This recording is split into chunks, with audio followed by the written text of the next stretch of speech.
আজ মতুয়াগড়ে মুখ্যমন্ত্রী মমতা বন্দ্যোপাধ্যায় এসআইআর আবহের মধ্যেই মতুয়াগড়ে যাচ্ছেন।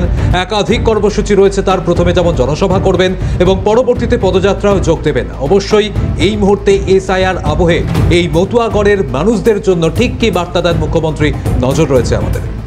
একদম। এবং সৌম্যজিতের সঙ্গে আমি দেবারতী রয়েছে এবং যে কথা সৌম্যজিৎ বলছিল, সৌম্য এখানে যদি আরও একটু খুব তাৎপর্যপূর্ণ এইভাবে দেখা হয় বিষয়টা, যে মতুয়ারা যখন এটা নিয়ে বারবার কথা বলেছেন, আওয়াজ তুলেছেন, তারা কিন্তু বারবার এই প্রশ্ন করছেন যে তারা কি এটার দ্বারা বুঝতে পারবেন যে তারা এখানকার নাগরিক কিনা।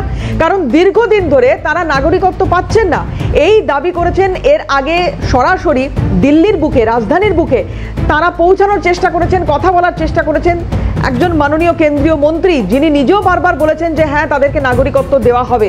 কিন্তু এই এসআইআর আবহে তারাও কিন্তু কোথাও যেন একটা কনফিউজ, তারাও বুঝতে পারছেন না এই জায়গায় দাঁড়িয়ে যে এক্স্যাক্টলি কি হতে চলেছে। সেই জায়গায় দাঁড়িয়ে আজকে মুখ্যমন্ত্রী যখন মতুয়াগড়ে যাচ্ছেন, খুব স্বাভাবিকভাবে তার কাছ থেকে স্পষ্ট বার্তা তারা শুনতে চাইবেন। যে মতুয়া সম্প্রদায়ের মানুষ এখনো কনফিউজ, তারা বুঝতে পারছেন না যে এসআইআর দ্বারা বা এসআইআর দিয়ে তারা কি আদৌ তারা এখানকার নাগরিক কিনা সেটা বুঝতে পারবেন। যদিও এটা সম্পূর্ণ আলাদা বিষয়, এসআইআর এর সঙ্গে নাগরিকত্বের কোনো বিষয় নয়, কিন্তু তারপরেও মতুয়াদের মধ্যে কোথাও একটা এই কনফিউশন রয়েছে। এই দ্বন্দ্ব একদম রয়ে গেছে। এখান থেকে আমাদের সঙ্গে এই মুহূর্তে একটু সরাসরি কথা বলার চেষ্টা করি। প্রতিনিধি জ্যোতির্ময় চক্রবর্তী রয়েছেন। জ্যোতির্ময়, এই মুহূর্তে আজ এই মুখ্যমন্ত্রীর সভা বা যে কর্মসূচি ঘিরে প্রস্তুতির ছবিটা কতটা তুঙ্গে রয়েছে, শেষ আপডেট কি রয়েছে?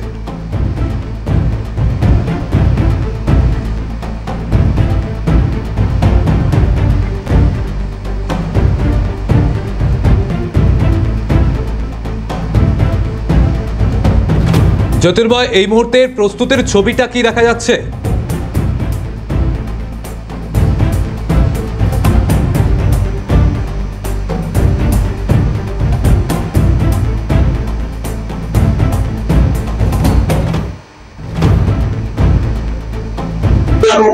আমি এখানে যে চিত্র দেখছি, আমি সেই চিত্রটাই তোমাদের চেষ্টা করছি। যেখানে মুখ্যমন্ত্রী সভা, কিছু সময়ের ব্যবধান আমরা দেখাবো যে দলে দলে এখানে কিন্তু আসা শুরু করে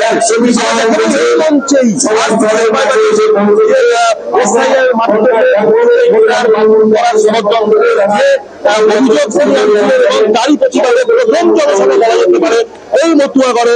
আমি দেখাবো যে এই মতুয়াগড়, বনগাঁ, ঠাকুরনগর, বিশেষ করে বনগাঁ ত্রিকোণ পার্ক এলাকায় যে সভা হচ্ছে, সেখানে তুমি দেখো যে উপচে পড়া ভিড়, কয়েক হাজার বলতে পারি, হাজার হাজার মানুষ ইতিমধ্যেই সেখানে উপস্থিত হয়েছেন। এখানে একাধিক বিধায়ক, রানাঘাটের বিধায়ক তথা বনগাঁ, বারাসাত বিভিন্ন জায়গা থেকে তৃণমূল নেতৃত্ব তারা কিন্তু উপস্থিত হয়েছেন। পাশাপাশি এই যে বনগাঁ কিন্তু উদ্বাস্তু মানুষের বাস। এরপরেই এখান থেকে তিনি ঠাকুরনগরে পদযাত্রা করবেন, গাইঘাটার চারপাড়া, সেখানেও কিন্তু মানুষের ঢল। মানুষ একটা জিনিস অপেক্ষা করছে, এই উদ্বাস্তু মানুষরা একটা বিভ্রান্ত, কারণ এই মমতা ঠাকুর অনশন করেছিলেন, তারা এই বিরুদ্ধে তারা আন্দোলন করেছিলেন। তারপরেই মমতা ব্যানার্জি এই এবং মতুয়াগড়ে পদযাত্রা বার্তা দেবেন পাশাপাশি মুখ্যমন্ত্রী কিন্তু এর আগে থেকেই এসআইআর বিরোধী আন্দোলন চালিয়ে যাচ্ছেন এবং একাধিক নেতা কিন্তু তারা এই এসআইআর এর বিরুদ্ধে কথা বলছেন। আর আমি একটু বিরত করি তোমাকে। রাজা শাহ আমাদের আরেক প্রতিনিধি রয়েছেন, আমি সরাসরি রাজার কাছে যাব। রাজা, একটু জানবো তোমার কাছ থেকে মুখ্যমন্ত্রীর আজকে কর্মসূচি সম্পর্কে।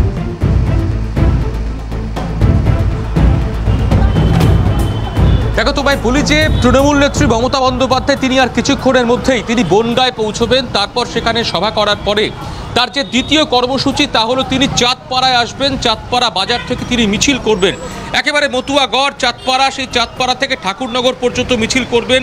উচ্ছ্বসিত তৃণমূল নেতৃত্ব, গাইঘাটা পঞ্চায়েত সমিতির সদস্য নিরুপম রায় রয়েছে। নিরুপমবাবু, তৃণমূল নেত্রী মমতা বন্দ্যোপাধ্যায় এসআইআর প্রেক্ষাপটে তিনি এখানে আসবেন, তিনি জনসভা বনগাঁয় যেমন করছেন এবং এই চাঁদপাড়া থেকে গাইঘাটা পর্যন্ত একেবারে ঠাকুরনগর পর্যন্ত তিনি মিছিল করে যাবেন। এই গোটা বিষয়টা তৃণমূল কর্মী সমর্থক এসআইআর কতটা আতঙ্কিত মতুয়াগড়ে আপনারা? মতুয়াগড় তো অবশ্যই বাংলা বিরোধী বিজেপি অধীনস্থ সরকারের এসআইআর চক্রান্তের বিরুদ্ধে আজকের এই প্রতিবাদ সভা এবং আমাদের চাপপাড়াতে মিছিল, প্রতিবাদ মিছিল। এই মিছিলে নেতৃত্ব দেবেন বাংলার মানবিক মুখ্যমন্ত্রী মমতা বন্দ্যোপাধ্যায়। তার নেতৃত্বে অগণিত মানুষ, কর্মী সমর্থক, তৃণমূল কংগ্রেসের সর্বধর্ম বর্ণ সবার মানুষ এখানে তার সাথে মিছিলে পা মেলাবেন এবং প্রতিবাদ জানাবেন এসআইআরের বিপক্ষে। এবং শুধুমাত্র এই এলাকায় মতুয়াগড় বলেই শুধুমাত্র নয়, এখানে 57% মানুষ জেনারেল কাস্টের মানুষ বসবাস করে, 30%-এর উপরে মানুষ নমশূদ্র সম্প্রদায়ের মানুষ বসবাস করে এবং অন্যান্য সম্প্রদায়ের মানুষও এখানে বসবাস করে। সুতরাং এই বনগাঁ লোকসভায় যে এতটা অঞ্চলের সমস্ত ধর্ম বর্ণের মানুষ সকলেই আতঙ্কিত এসআইআর নিয়ে। শুধু মুখ্যমন্ত্রী মমতা বন্দ্যোপাধ্যায় তিনি আসছেন মানুষের পাশে দাঁড়িয়ে তাদেরকে আশ্বস্ত করার জন্য। মানুষও আশাবাদী যে বাংলার মুখ্যমন্ত্রী যতদিন বাংলার মাটিতে আছেন, ততদিন বেঁচে আছেন, কোনো বাঙালিকে বিজেপির বহিরাগত শক্তি আক্রমণ করতে পারবে না এবং কাউকে বাংলা থেকে তাড়াতে পারবে না। এটা বাংলার মানবিক মুখ্যমন্ত্রী মমতা বন্দ্যোপাধ্যায় এবং আমাদের সেনাপতি অভিষেক বন্দ্যোপাধ্যায় সারা ভারতবর্ষে তিনি আন্দোলনকে প্রতিহত করবার জন্য নরেন্দ্র মোদীর দরবারে গিয়েও, দিল্লিতে গিয়েও তিনি আন্দোলনকে স্তব্ধ হতে দেবেন না। অভিষেক বন্দ্যোপাধ্যায়ের সেনাপতিত্বে এবং মমতা বন্দ্যোপাধ্যায়ের নেতৃত্বে তৃণমূল কংগ্রেস যে লড়াই সারা বাংলায়, সারা ভারতবর্ষের ইতিহাসে যে লড়াই লড়ছে, তাকে আমরা সাধুবাদ জানাই। দেখো, একেবারে তোমাকে বলি, মমতা বন্দ্যোপাধ্যায় ঠিক দুপুর 2টো নাগাদ পৌঁছে যাবেন চাঁদপাড়াতে।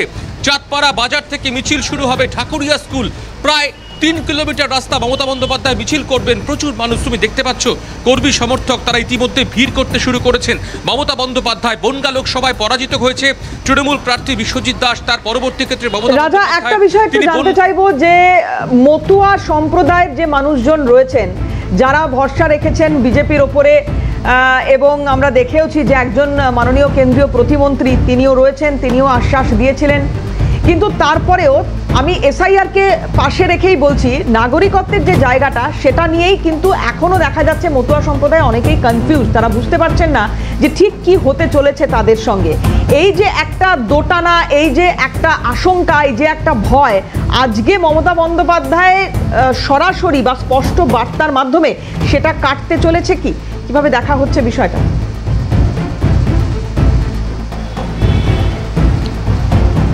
দেখো, একেবারেই সেই বিষয়টা কাটবে বলেই মনে করা হচ্ছে। তৃণমূল নেতৃত্ব তাদের সঙ্গে কথা বলার চেষ্টা করি। নিরুপম বাবু, আপনাকে জিজ্ঞেস করবার চেষ্টা করেছি, একটা ভয় ভীতি আমরা মতুয়া ঠাকুর বাড়িতে দেখতে পেয়েছিলাম। অনশন চলেছে, অভিষেক বন্দ্যোপাধ্যায়ের দূত হিসেবে রাজ্যের 2 মন্ত্রী এসেছিলেন, তারপর তারা অনশন তুলেছেন। আজকে মমতা বন্দ্যোপাধ্যায় তিনি আসছেন বনগাঁ এসআইআর নিয়ে, প্রথম জনসভা তিনি কলকাতার বাইরে তিনি করছেন এবং তারপর চাঁদপাড়া থেকে ঠাকুরনগর মিছিল। কোনো একটা জায়গায় কি আপনারা মনে করেন যে ভয় ভীতি আপনাদের মধ্যে রয়েছে এসআইআর সংক্রান্ত ব্যাপারে, সেটা খানিকটা দূর হবে আজকে মমতা বন্দ্যোপাধ্যায় তৃণমূল নেত্রীর বক্তব্যের পর? মমতা বন্দ্যোপাধ্যায় যিনি যে বক্তব্য রাখবেন সাধারণ সকলের উদ্দেশ্যে, সেই বক্তব্য শুনে মানুষ আশ্বস্ত হবেন, এইটুকু বলতে পারি। আর বাংলার মুখ্যমন্ত্রী যেটা বলেন, মানুষ জানে যে বাংলার মুখ্যমন্ত্রী যে কথাটা বলেন তিনি সে কথাটা রাখেন। তাই বাংলার মুখ্যমন্ত্রী যখন বলেছেন তিনি সর্বসাধারণ মানুষের, জনগণের পাশে তিনি আছেন, তিনি যতদিন বাঁচবেন তিনি মানুষের জন্য এই লড়াই, তিনি সংগ্রাম, তার লড়াই আন্দোলনকে বাংলার মানুষ তাকে কুর্নিশ জানায়। চূড়ান্ত আশাবাদী, বুঝতে পারছো দেবারতী, চূড়ান্ত আশাবাদী এলাকার মানুষ, এলাকার তৃণমূল নেতৃত্ব, এলাকার সাধারণ মানুষ। তৃণমূল নেত্রী মমতা বন্দ্যোপাধ্যায় তিনি আর কিছুক্ষণের মধ্যেই রওনা দেবেন, তিনি বনগাঁতে সভা করবেন। নিয়ে একটা রাজনীতির অভিযোগ উঠেছে, এই দীর্ঘ লাইন দেওয়া, নাগরিকত্ব পাওয়ার জন্য সিএ লাইন দেওয়া, এগুলো কি পুরোটাই ভাওতা ছিল?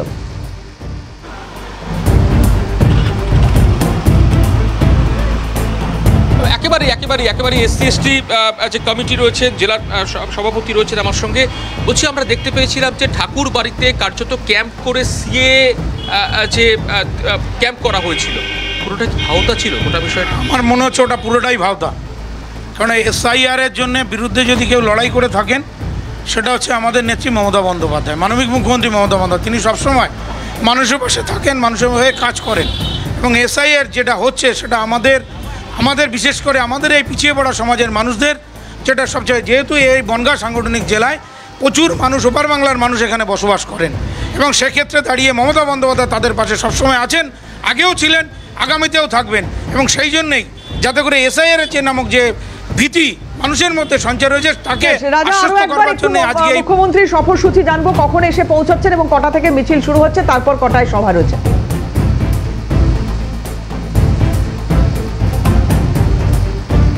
এখনো পর্যন্ত যে সূত্র মারফত খবর পেয়েছি, আর কিছুক্ষণের মধ্যেই তৃণমূল নেত্রী মমতা বন্দ্যোপাধ্যায় তিনি বাড়ি থেকে রওনা দেবেন, সরাসরি ডুবুরজলা স্পোর্টস কমপ্লেক্স সেখানে পৌঁছবেন। সেখান থেকেই হেলিপ্যাড থেকে সেখানে হেলিকপ্টারে উঠবেন, তিনি সরাসরি পৌঁছে যাবেন একেবারে বনগাঁতে।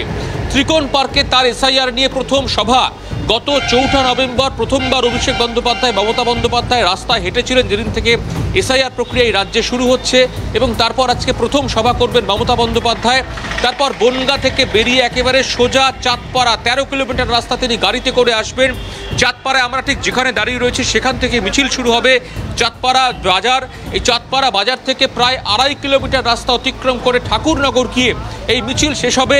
ইতিমধ্যেই রাস্তার দুপাশে বহু মানুষ তারা জমায়েত করছেন কেবলমাত্র মমতা বন্দ্যোপাধ্যায়কে দেখবেন বলে, এবং মমতা বন্দ্যোপাধ্যায় আজকে এসআইআর নিয়ে ঠিক কি বক্তব্য দেয়, এই মতুয়া অধ্যুষিত এলাকার মতুয়া মানুষদের জন্য কি বার্তা দেয়। রাজা, আপাতত তোমাকে ধন্যবাদ জানাবো, পরিস্থিতিকে নজর রাখো, পরবর্তীতে আবারও আসবো। রাজা শাহ আমাদের সঙ্গে ছিলেন।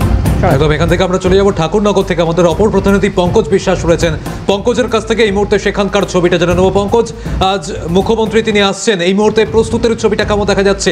ঠাকুরনগরবাসী কি বার্তার জন্য তারা অপেক্ষা করছেন, কি বলছেন? দেখো, আর কিছুক্ষণ পরে কিন্তু মুখ্যমন্ত্রী তথা তৃণমূল সুপ্রিমো মমতা বন্দ্যোপাধ্যায় তিনি বনগাঁয় আসবেন, এবং বনগাঁয় এসে সেখানে কিন্তু তিনি একটি জনসভা করবেন। তবে সেখান থেকে আসবেন গাইঘাটা চাঁদপাড়া থেকে পদযাত্রা করে কিন্তু এই ঠাকুরনগর স্কুল মাঠে আসবেন, পদযাত্রা সেখানে শেষ করবেন। এবং এই মুহূর্তে কিন্তু ঠাকুরনগরে যে সমস্ত মতো ভক্ত আছেন তারা কিন্তু ইতিমধ্যে সেই সভাস্থল বা পদযাত্রা থেকে রওনা দিয়েছেন। মমতা বলা ঠাকুর যিনি সাংসদ, তিনিও কিন্তু সভাস্থলের দিকে রওনা দিয়েছেন। আমরা কিন্তু এমনটা দৃশ্য দেখতে পেলাম। সৌমজিৎ, পঙ্কজ, যে পরিস্থিতি তৈরি হয়েছে এই মুহূর্তে দাঁড়িয়ে, কিছুক্ষণ আগে রাজার সঙ্গেও কথা হচ্ছিল যে মতুয়াদের মধ্যে একটা কনফিউশন বা একটা শঙ্কা, তাদের একটা ভরসার জায়গা। তারা এর আগেও নির্বাচন আমরা দেখেছি, সেইভাবে বলতে গেলে বিজেপির দিকে একটা পাল্লা ভারী ছিলই, কিন্তু পরবর্তী ক্ষেত্রে সময় বদলেছে, তার সঙ্গে সঙ্গে এই ভোট রাজনীতির চরিত্রটাও হয়তো বদলেছে। কিন্তু মতুয়ারা তারা তাদের যে আশঙ্কা, দীর্ঘদিন ধরে এই আশঙ্কাকে সঙ্গে নিয়ে তারা ভারতে আছেন যে আদৌ তারা নাগরিকত্ব শেষ পর্যন্ত পাবেন কিনা, সেইটা নিয়ে কোনো স্পষ্ট বার্তা, যদিও এটা এসআইআর পরবর্তী র্যালি বা এসআইআর যখন চলছে এই রাজ্যে সেই সময়কার র্যালি মুখ্যমন্ত্রীর তরফ থেকে, কিন্তু তারপরেও জানতে চাইবো যে স্পষ্ট ধারণা, স্পষ্ট বার্তা, পাশে থাকার বার্তা, এগুলো কি আজকে তৃণমূল সুপ্রিমো বা মুখ্যমন্ত্রীর কাছ থেকে পাবেন মতুয়ারা?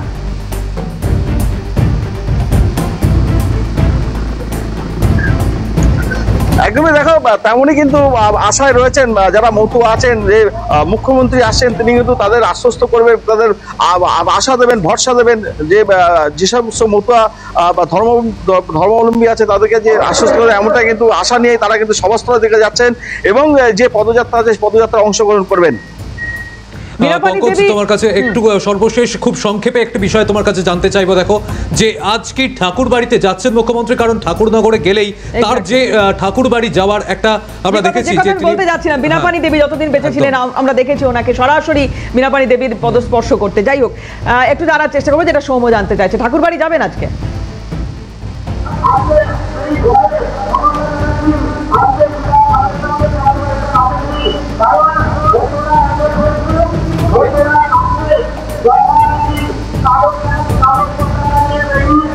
ঠাকুর বাড়ি কি যাবেন মুখ্যমন্ত্রী?